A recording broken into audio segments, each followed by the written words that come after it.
Hey everyone, today we're going to go ahead and work over type 3 binary compounds. Now again, the binary nomenclature we're going to do is for covalent compounds. So we're going to work here, and I'm going to show you examples of how to do the first 5, 7 or so in our practice number 1. So here we are with our practice number 1 of type 3 binary. And the first one we have is ammonia. Now ammonia is something that I've already told you what the formula is. I told you need to memorize what the name of the compound is, or the formula for the compound. So if you didn't, well, you're in a little bit of a quandary here. You're going to have to figure it out. Well, no, I'll help you out. So here's what we're going to do.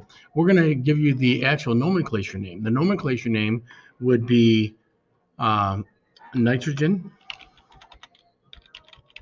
and then it would be tetrahydride. So that would be the normal name for that. And let me just go ahead and reduce this. So we have nitrogen tetrahydride. So how do we do it with type 3? Well, we use our type 3 rules, and let's just click over here in our type 3 rules. And we notice that our type 3 rules are right here, and it says name as though it's ionic, meaning that we're going to put the name of the first one and "ide" at the end if we name it. And if we go back to there, is that the way that it's named? Yeah, nitrogen, put "ide" at the end of the next one. Okay. And then it says we're not going to solve it the way that we do with metals versus non-metals, metals and non-metals, and have ionic compounds or have ionic charges. We're going to use prefixes. So we have a prefix at the beginning of each name.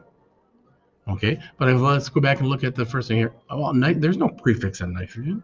Well, there's no prefix on carbon on the next one. But here, this is what we do. If we go back and look at the rules, it says down at the bottom, we never use mono on the first element. So that must mean it's 1. We never use mono on the first one. So let's go ahead and go back to our problem here. And so we know that we have 1 nitrogen.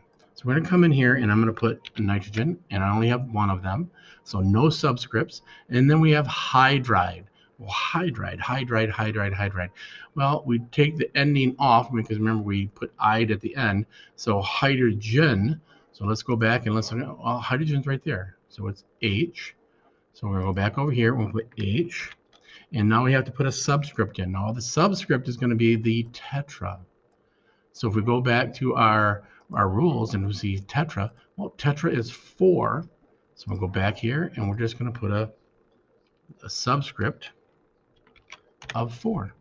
And there's our answer. That's how we do nitrogen tetrahydride, otherwise known as ammonia. Hey, as always, go Mohawks. Nelson out.